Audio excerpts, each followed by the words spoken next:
Welcome to Life After the Fire, the preeminent podcast for all things related to having a great life after the fire service. My name is Chris Phelps. I'm your host, joined today by a good friend, longtime friend, David Markle. Thank you for having me, Chris. This is a pretty cool experience. And like I was saying before this started, it's gotten everybody full circle back to seeing familiar faces that we haven't seen over the years. Yeah. And being able to hear the stories that they've brought to you. Yeah, it's something else, huh? And you know, that's why I really wanted to start this whole thing was, you know, hearing the stories about, you know, what people are doing since retirement, and, you know, realizing that, you know, after the fire service, you get out, you have the potential to get out so young that you can have an amazing second career, or even three careers. I don't know, but you know, me getting into the mortgage business really kind of was eye-opening for me. Like, I've got a whole, you know, another half a life ahead of me. And talking with my financial advisor, he's like, well, how long do you want to work? I'm like, well, the kind of stuff that I'm doing, I could literally work up until the day I die. And, yeah, that's how, I mean, I got in the fire service at 18 and I extended my career prior to going into the drop, and I'll do 33 successful years when I leave at 51 on my 51st birthday. I needed something to do. And, you know, I've found a lot of different adventures, but we think we're on the right path with this one here. Cool. So David and I started or worked together with the fire department here in South Florida many moons ago. Dave's always been a avid, I would say, outdoorsman. And we've done a lot of fishing together. I've never really done any hunting with you, but I know you do a lot of bit of that. And being in the outdoors is something you love, and something you're good at, right? Absolutely. And now you figured out a way to monetize it. I have. It took a while. Started back in 2010.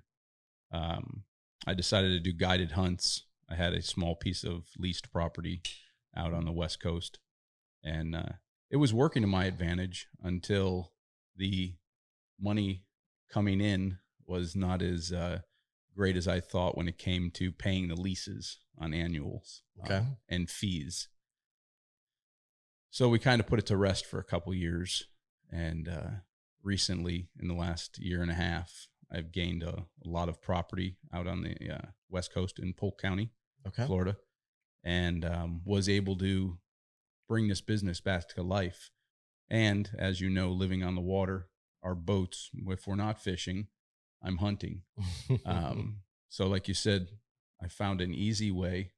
When I say easy, it was an easy way for me to start the business.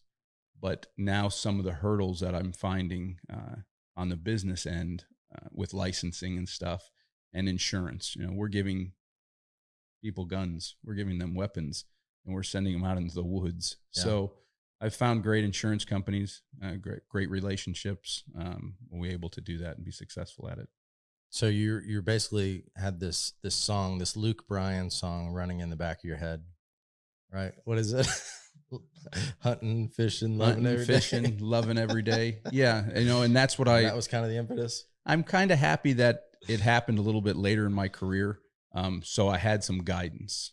Mm-hmm. You know, I needed somewhere. Everybody said, "Oh, when you retire, what are you going to do?" And I said, "Well, I'm going to be 51. I'm going to go be a fire chief somewhere."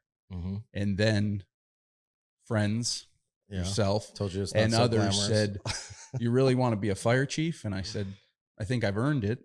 And I think one night you even said, "Because there's other things out there for you," and there is. And when I look at it, being able to take people out and enjoy the outdoors, whether it's on land or in the water, I've kind of found a passion for that and gotten pretty good at it as far as being able to take people on guided hunts and not have to give them back their money, because that's one of the big parts of it. Feel bad if they don't kill something. Yeah, so if we don't harvest something, there's Sorry, three, I said kill you. and we like to use The harvest. It's kindler, easier. gentler word FWC likes the harvest. word Yeah. harvest instead. Um, there's 3 seasons that we use out there. It's turkey and general gun, and then feral hog is all year long. Right. So if you have a Florida hunting license, I'll allow you to hunt on the property for different given rates. Whether it's you want to go out there and camp with your family all week, if you want us to hunt for you, basically put you in the tree stand, show you where the game is coming in and out of, for turkey and deer. And then the other hunt is a little bit harder, but we take you on basically a 3-day food, you get shelter, and we take you out and we basically give you a dog hunt with dogs and capture some hogs. Wow. A lot of people like it, just making memories and pictures. Okay, so on the hunting, or on land, we'll say on the land side, you've got it pretty well dialed in. Um, you got a property to do this on. You know some patterns. You're able to provide some value to your clients. Yes, they understand, the property portion of it. As you in the mortgage business know, started buying property tax deeds Mm-hmm. at auctions. It came rather quick and easy for me to learn the back doors and the tools to that. Okay. Got a good amount of property in Polk County, became great friends with Sheriff Grady Judd. Uh-huh. He talked to me when I was deployed to Ian, and when he found out that I had that property, I said, "How do I keep the locals off of it?" He said, "You just keep on trying doing that, son. You'll never keep them away." Yeah. So I had to learn that the locals are going. It's their property also, even though it's mine. Mm-hmm. I keep it well managed with some of the Polk County commissioners. They have guided me through that, and the land portion of it, as far as guaranteeing you something, I don't want to say 99%, but I can get you what you'd come out there for, in a great experience. Good. I mean, I get it, just from the fishing side of things, nothing is 100%, but it sounds like you've learned the land, and you got a great thing going over there. Yeah, I hope that in the next few years I can expand and be able to build a like a barn dominium kind of a home on it. Yeah. So that I can actually offer people to come out and stay the weekend and do a larger type hunt. Cabela's has a yearly lottery that if you get in the top 5 of the lottery, you can go for a turkey hunt. And the turkey hunt is an Osceola turkey, which is prevalent in our southwest region of where we're at. And Cabela's basically pays me to have them drop a turkey off. They will drop said Chris off in the Uber at 9 a.m. I'll put the turkey in the field and give you the instructions of what you have to do, and you'll be on your plane back to your state within 4 hours with a picture of a nice turkey. And that's it's a win-win for everyone. The customer who won the lottery portion of it, it's just like a marlin, right? When you go on one of the marlin fishing charters, you're going there to take a picture, touch a leader, and be done with it and have a great experience. So interesting. So in doing this, so as far as the land side goes, you've started to learn like what your costs are and what what your overhead's looking like, and now you're better able to manage it from the customer experience side. So you can manage the customer experience. Now you know what the finance side of it is. So are you booking out pretty regularly, or is it? So a lot of times people they're looking for the big game. And right off the bat, I cannot guarantee you a big game. We live in South Florida. The property is in Midwestern Florida that is not going to produce huge trophy deer. Right. You're not going to get that 8-inch bearded turkey Uh-huh. that you're seeing in Alabama and in Kentucky and in the Western areas.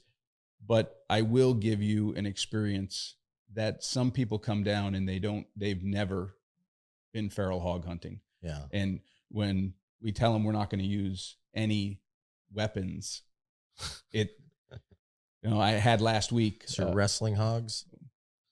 We use hobbles and yes, and with the dogs. Oh, okay. It's a little bit different of an adventure. And you know what? I can tell you that it's all around the United States. Uh-huh.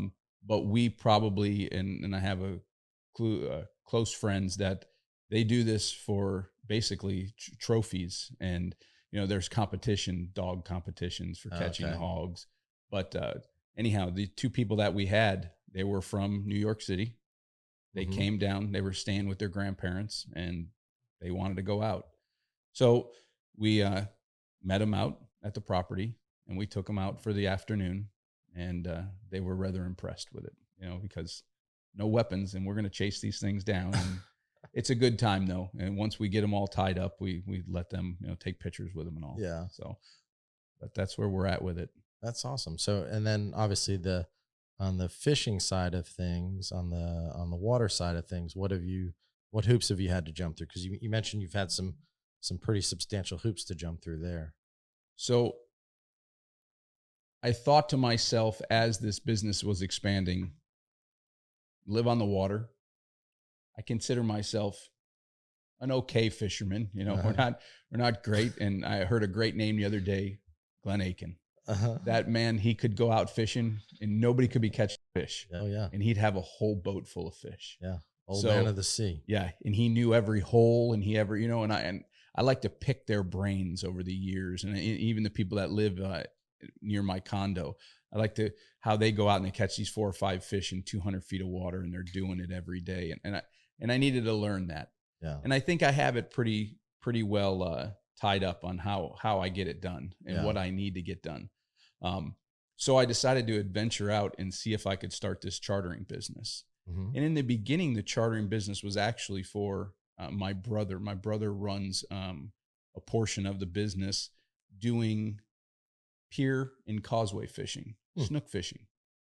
And although snook fishing is just a seasonal and there's a time frame and there's obviously the slot that has to be considered and the size of the fish, we were actually getting customers that really wanted to have a guide take them fishing on a causeway or on a bridge or on a pier. It seemed easy in the beginning until we found that if you were an out-of-state resident, you needed to buy a saltwater license plus get a tag that says that you're fishing off a pier. Huh. If you're a resident, you just get the tag. Just easy. It's free. It's online, easy to get. We were starting to lose customers because these people from out of town want to come, like I said, with the hunting, they want to come here to get a trophy. Yeah. You can't guarantee them a snook every time, but you got pretty good at guaranteeing them a nice pitcher fish, good moment, good experience. So let's do this. Well, I was losing money on that end of it as far as tackle for him and bait, and obviously have to pay him. Started looking into a couple ideas, talking to some other captains, and they're like, go get your captain's license. I said, that can't be hard. How many times have we been out drinking and there's a guy sitting across the bar? He's like, I'm a captain. I'm like, if that guy can do it, anybody can do it, right? I was wrong. 28 years in the fire service, taking written exams. And I would say that these last, the test is a 4-part test. And I just finished my rules of the road, did that really well. Been passing all of them. I have one more to complete, the charting and plotting. But once that's done, the goal is to not take over the charter industry. By no means, I have great friends that are fishing captains that run charters from here to the Keys. And, when I talk to them, I'm like, listen, if somebody calls me and they say, hey, I want that sailfish moment, or I want that marlin experience. Okay. I'm not going to say, hey, you come out with Shoot-Da-Gator, we're going to give you that. I'm going to say, I know some great charter captains. along the way, I know that that'll pay off for me. You Yeah. know, in the end, that'll pay off for me when I'm no longer working at the fire department and Hmm. I want to take these charters out on a regular basis just to go 3-4 miles offshore to put smiles on faces and catch, Yeah. some reef fish or so. Awesome. So like where I'm selling money, mortgage business, selling people money, you're selling people memories. Yes. That's Making awesome stuff. memories every day, and it also gives me the opportunity to take some of that education as far as awareness and being able to share that, in the back of your mind when you're on the boat or you're hunting, you're taking people out, you're guiding, you're still doing that leadership thing. Hmm. And I think that's going to be the big part of the curve of me retiring is I've been leading this train for 28 years and now no longer leading. Yeah. But I think this is really going to help me move into and keep my mind off of the job. Well, I think that there's just like my business, I think there's parallels. So just hearing what you're doing, in your current job, you're leading people in and out of burning buildings, right? Leading people in and out of medical situations. You're just leading people in and out of the water, in and out of hunting blind or whatever. Yeah, yeah, no, So and you're that's still what. doing the same. You're gonna find as you look back in a couple of years, you'll find that there's so many parallels to what you're doing compared to what you have done in the fire service. Yeah, it's the fire service has given me great opportunities, and I think this here will also expand my horizon on many things. You spoke about going to the Bahamas. I already had a guy last week. He's like, "Would you drive my boat, take me and my wife to the Bahamas?" And I thought to myself, I don't have a clue on what I'm doing, in a Yeah. big boat like that. And I said to him, I said, "Sir," I said, "I'm brand new at this." I said, "If you want to fish off the, you know, 4 or 5 miles offshore, I'm confident in that, Yeah. but as far as doing those big charters, and I'm hoping that along the way, these fishing tournaments that are happening this year, Hmm. involved in that with the business. And I'm hoping that I can get out there and at least get my name out there to maybe mate or even get on as a second captain just to watch because Yeah. it's very the license was extremely hard, but I think at the end of this they should have at least given you a little driver's course, also a little maybe a big tugboat or a pilot boat with Yeah. bumpers, and said, try and drive this around the inlet a little bit. So There you go. Well, and I forget what we used to say with teaching, but it was like, um, watch one. I forget how it goes, but it was basically like watch one, do one, with teach one, somebody, yeah, right, and then teach one, yeah, right? So like you mentioned the Bahamas. So like going to the Bahamas, here in South Florida, we're only like 50 something nautical miles from West End, Bahama, Grand Bahama. Um, so I've had the opportunity to run over with a couple of guys and do some great wahoo fishing, tuna fishing. There's an amazing fishery over there, and it doesn't see as much pressure as our fishery does over here. So I felt the same way. Like I want to get to that point to where I can feel comfortable running over to the Bahamas. So actually, this is just this past weekend. So I don't know when this show's going to air, but what is it now? It's like the first week of April, and so we ran over to the Bahamas on my boat. Know the whole process of checking in, doing it right, and the whole quarantine flag and checking in and getting your cruising permit ahead of time and your fishing license and doing everything legally, and then coming back over and checking in through customs and border patrol and doing it all correctly. I've learned it from folks that didn't do it correctly, and then I've learned it to do it the correct way, and it just is a lot more peace of mind in doing it. But yeah, I would say, yeah, if that's something that your clients are into, obviously, is get on some of these boats and take those opportunities when they come available to, learn from somebody else so that you can then, teach it. And that's what I've been there. I've been sitting Yeah. backwards, but I've never been, In the responsible for it in the front seat. And that's what I said. A couple of our friends are always going over there, and we'll go, but I'm sitting in the back on a beanbag. It was never my responsibility. Yeah. And now that it's my responsibility, it's a lot to take in, because like you said, the Coast Guards, for example, when the Coast Guard came to inspect, even though it's an uninspected vessel, Mm-hmm. I deemed that for my insurance, that Uh-huh. because the underwriter for my insurance says hunting. As soon as they want everything inspected. And so had the boat inspected, and the Coast Guard gentleman, he came out, when the Coast Guard guys come out, and he says, "Where's your fire extinguishers?" Uh-huh. And I showed it to him. He goes, "You're a fireman, right? Sticker on the side." Yeah. My fire extinguishers, my flares.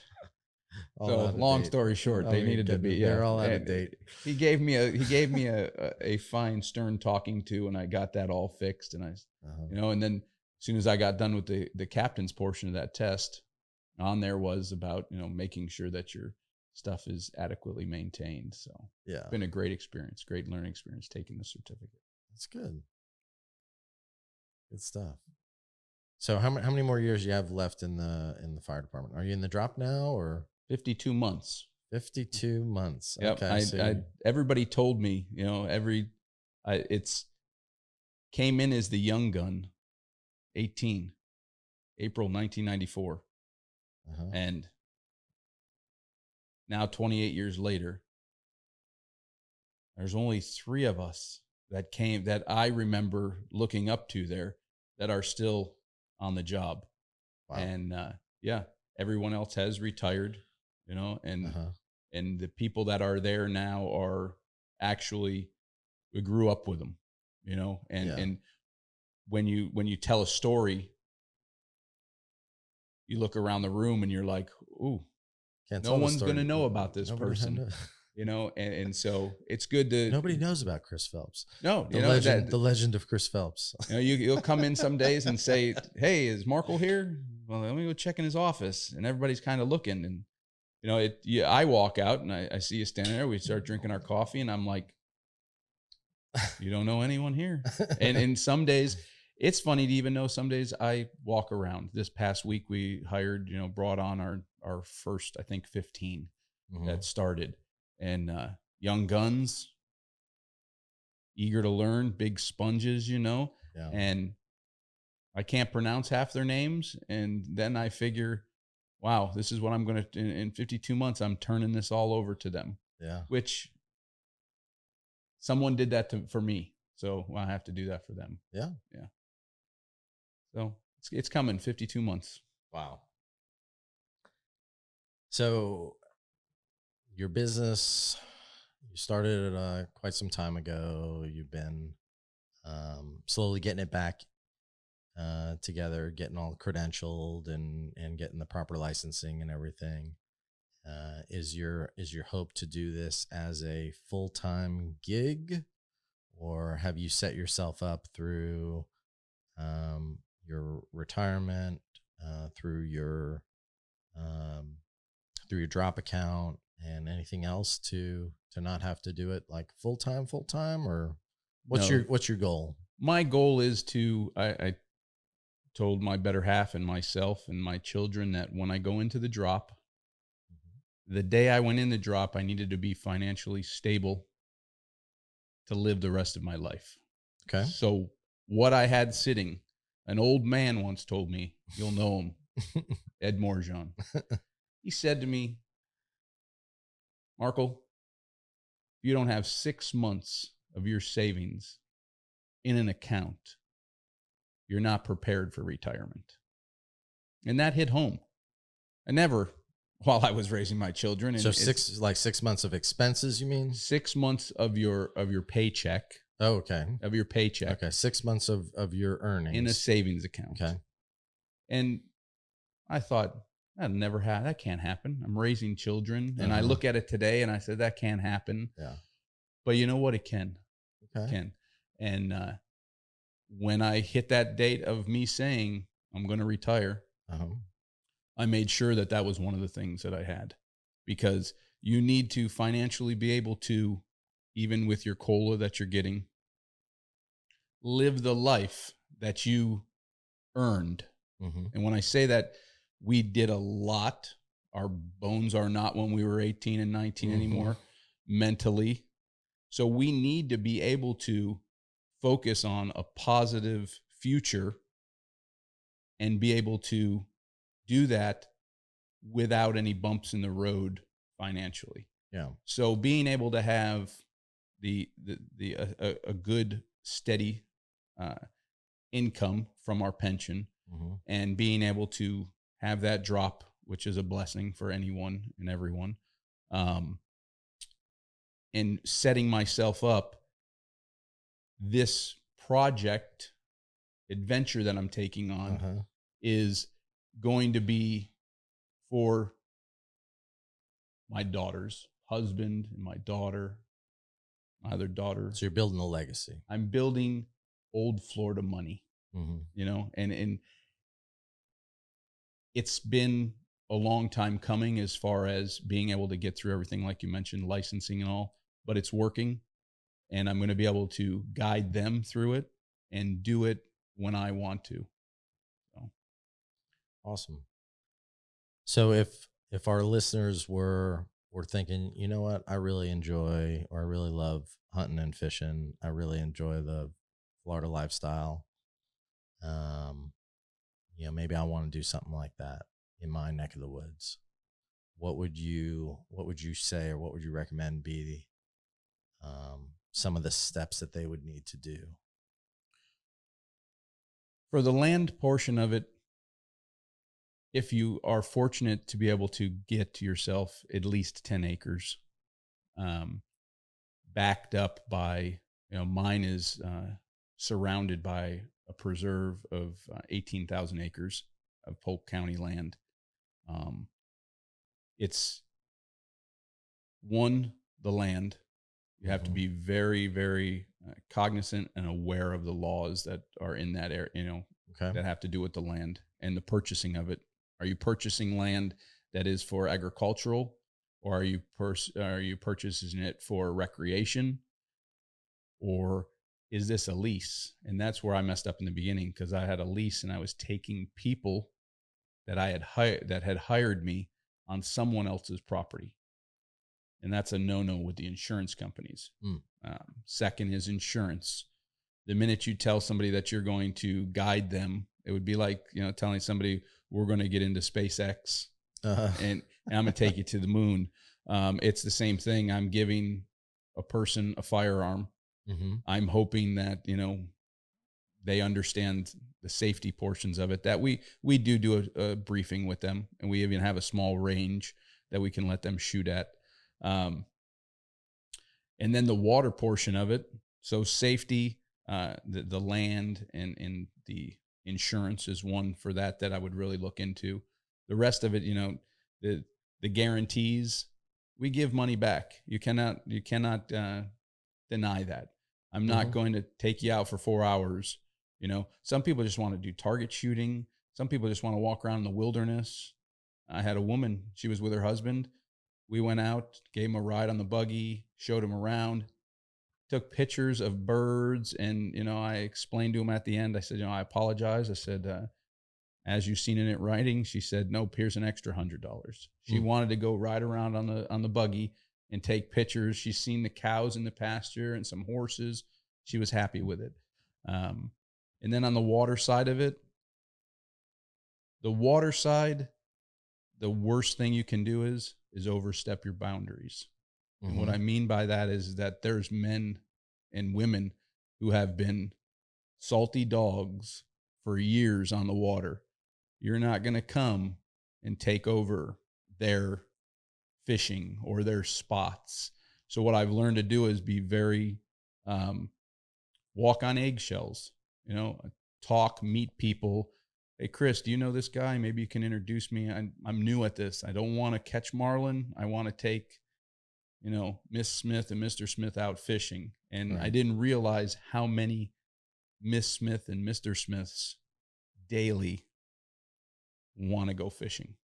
Yeah. There's the big numbers. I mean, the guys on the Blue Heron, some days when there's only 4 or 5 people on the boat, it's because their other boat in Jupiter is loaded. Yeah. So, they've made a great living. So you don't want to step your boundaries on the water side. You just have to watch where you're going and explore different avenues. But I'm hopefully that it's working out successfully. So somebody looking to start out, they need to learn the laws, because that's obviously first and foremost. They need to have proper insurance. They need to have some, on the land side, they need to have some property that's theirs, hopefully. On the water side, you've got to know the obviously the water rules, same as land. You got to know the water rules. You got to have the vessel or access to somebody's vessel, and then insurance, and then obviously knowing the spots and where to go from there. Yeah, and you need the laws are always changing, and that's the one thing that you got to keep up on. Some people have called me and said, "Well, can you take me?" It actually happened this weekend. Someone wanted to pay me $1,200 to take them from Phil Foster to Peanut Island for Floatopia.